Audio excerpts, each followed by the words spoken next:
Good morning, Prairie Street. It is so great to be with you this morning. As you heard, our scripture passage this morning was from Amos 5:18 through 24.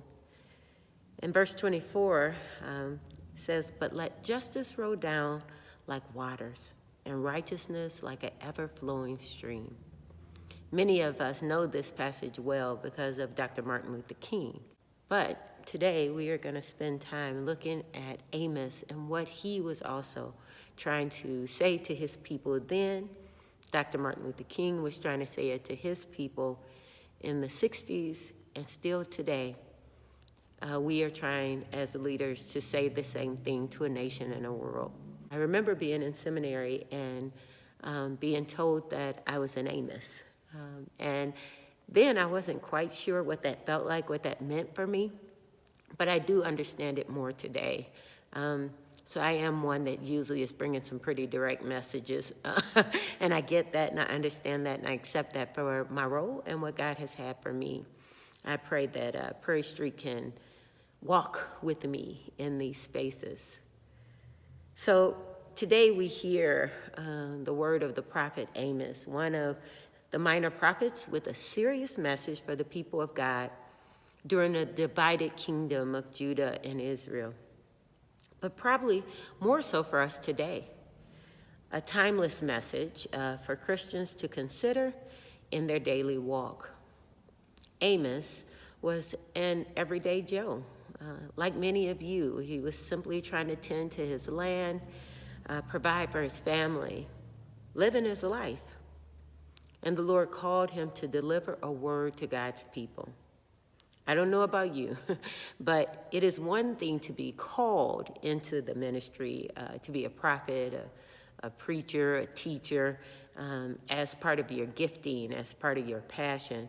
But it's another thing to be going one direction and told to turn and do something else. And we talked about this a couple of weeks ago, that we need to be like children, that when God calls for us and asks of us to go and do something or go in a different direction, we have to be ready to do that. And Amos is a perfect example of a young prophet that was doing something completely different and was asked to go and speak to God's people. Amos had to go and tell the various groups of their many sins and how God was paying attention. Amos used the words woe as a way to signal for them to stop, to pay attention, to change, or else. Amos's message is not one of a final judgment, but a concern for their direction and their need to repent. So for Israel, the problem was Israel's worship was devoid of application. Instead of elaborate rituals, God wanted justice and righteousness to prevail in the land. The people no longer sought God, but their own desires and material resources. Doesn't that sound familiar? The people trampled over the poor and the oppressed, without those that were without power. That's still true today. The people's worship became ritual and was not taken to heart. The people could see others' flaws, but could not see their own. I warned in the beginning of this message that maybe this message, this call, is more for us today than for those in Amos's time. As for the world today, all of these issues are front and center. We gather for worship weekly. We are driven not by our worship, but our desires, our material possessions, and most of all, our idols, money. We must check ourselves and ask if our worship is in line with our character. Do you believe what you say, pray, and even sing to the Lord? Or is it simply what you have been taught to do? I told you all a month or so ago that I miss communion. I was raised in a tradition that communion was given every month. It centered me. It reminds me that what I am saying, who I say I am, the fact that I claim to be a Christian, I believe in Jesus Christ, it reminds me that these things that I believe, or I say I believe, they should match the way I live my life. And so I pay a lot of attention to communion, even so now that where I'm thinking, I need to find another church on Sunday morning that I can go and do communion with, just to help center me. In Bible study this week, we also talked about rituals and practices, and we were talking about the rosary beads, and Kaisa showed us a set of beads. They weren't called rosary beads. A friend of hers had gifted it to her, but she talked about the fact that when she used these beads, they did help center her in prayer.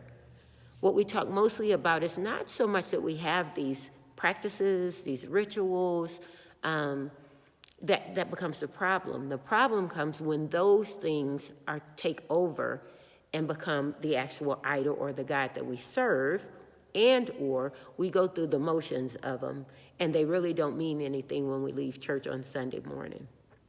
That's the biggest problem that Amos was trying to direct to his people in those days. Dr. Martin Luther King was definitely picking up on that issue today, that many of people in this world were calling themselves Christians, but their actions to those around them was nothing like Jesus. The early church, I would say, especially the past 200 years, had very strict requirements for being a part of the church. We had a list of what we can't do. You can't do this, you can't do that. No dancing, no divorce, no cursing, no drinking. Many of us can remember those things very clearly. Those don'ts were thought of as things that would pull us into a life of sin. And if we're truthful, many of them did do just that. And so there's this tight sort of balance that we all have to walk when we're walking in the world. And so many, especially we all know, within our own Anabaptist tradition, many of our own brothers and sisters have chosen to just step away and separate themselves from others in the world, just simply trying not to get caught up in these things that would cause us to go astray. The problem many of us here, not here at our church, but in the church today, the churches have shrunk so much because we have so many don'ts and not enough do's. And then people didn't feel comfortable and didn't feel welcome and didn't feel like the church was a place that they wanted to be. And so we have to talk not only about our worship and how we worship, but also what does that mean as we invite others in? Does our worship actually not only show God that we love and honor God and God's work, but does it also show the rest of the world that we do as well? Today, clearly, the church is struggling. The world is struggling with the fine lines between worshiping God and living in the world. Amos's words of woe to you who do this is because things have gotten out of control. Our world and our church is out of control. We have become hypocrites. So what does it mean to be a hypocrite? What is this? And for many of us that are Christians, to be called a hypocrite, that's pretty tough. That's harsh for us to have to hear. Hypocrisy means to hide an interior wickedness under the appearance of a virtue, to pretend to have good intentions when you know deep in your heart that you have bad intentions. So we intentionally say we're not hypocrites because we don't want to fully look at ourselves and be honest with ourselves about how we are moving from worship to our day-to-day lives. Hypocrisy, especially for those of us that are Christian, is really, really a harsh way for us to have to consider ourselves, and something we really need to take a serious look at when we think of ourselves and how we are actually living out our call. Hypocrisy will cause leaders to fall faster than anything. When people see someone's true nature, they usually can step away from that person or that person's leadership. Now, I'm saying this in the backdrop of this nation, which breeds hypocrisy, and people are struggling to call it out or call it out for what it is, or have completely decided that it's okay and just keep going with it, even though they know it is hypocrisy. And that's sad, and that's dangerous for the church to allow and be a part of. H.H. Hobbs, in his book, My Illustrations, tells this story about hypocrisy. A British Prime Minister, Chamberlain, flew down to London after a conference with Hitler and his aides and triumphantly announced that he had achieved peace in our time. But his words soon mocked him as Hitler loosed his dogs of war on Poland. All Chamberlain got in our time was the bloodiest war in history. He believed the butter-slick mouth of a German dictator, but he did not see the war in his heart. Psalm 55, 20-23 speaks to this reality. My companion laid hands on a friend and violated a covenant with me, with speech smoother than butter, but with a heart set on war, with words that were softer than oil, but in fact were drawn swords. Cast your burdens on the Lord, and he will sustain you. He will never permit the righteous to be moved. But you, O God, will cast them down into the lowest pit. The bloodthirsty and treacherous shall not live out half their days, but I will trust you. The first woe is pronounced against those who desire the day of Yahweh to come. They wrongly interpret the day to be a day of judgment upon the other. And we are all really good for that. Oh, Lord, please come and get them for what they're doing.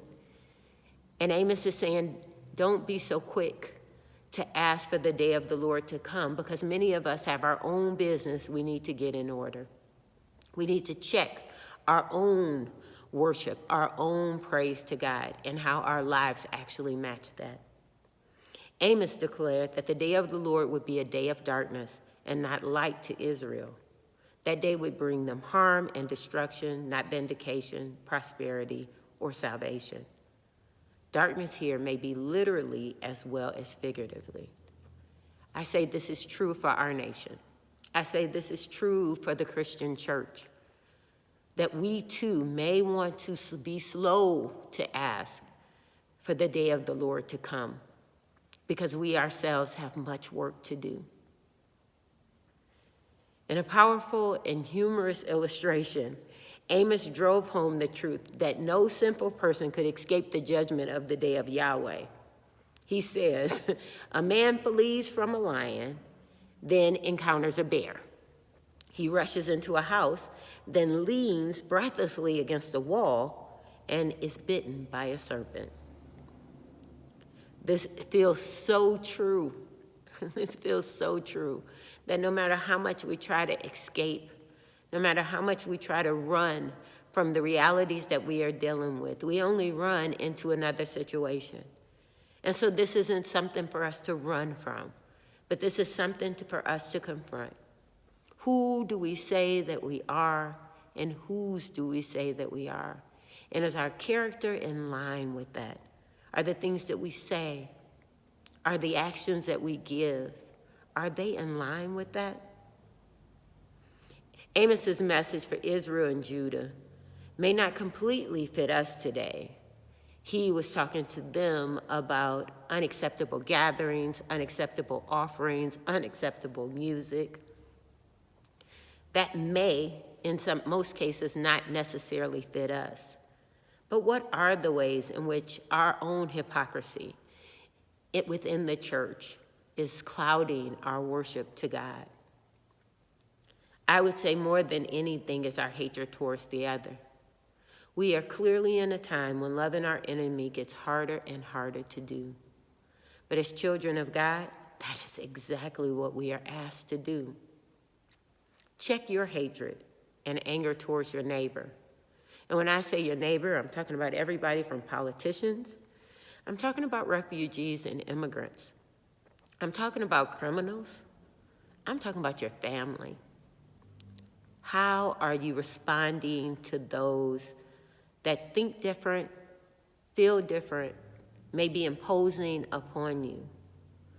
And does that line up with who you claim to be as a child of God? Another way that I think we ourselves have to be careful is in the way that we gather. We come together in a spirit of welcome and love. But if others do not conform to our systems, our beliefs, our traditions, then the love and welcome fades. If we honor and love God, should not our worship be one of inclusion, shared experiences, time spent in ritual that leads to worship? Consider your worship. Where might you need to commune with God again? Consider our corporate worship. How have we opened spaces for others to offer their praises that may be different from our own? Amos's warning was not a declaration of judgment, which means they had time to turn and repent. Today, there is a woe for us. But praise be to God that we are invited to change, to turn, and to repent. Amen? God bless you all.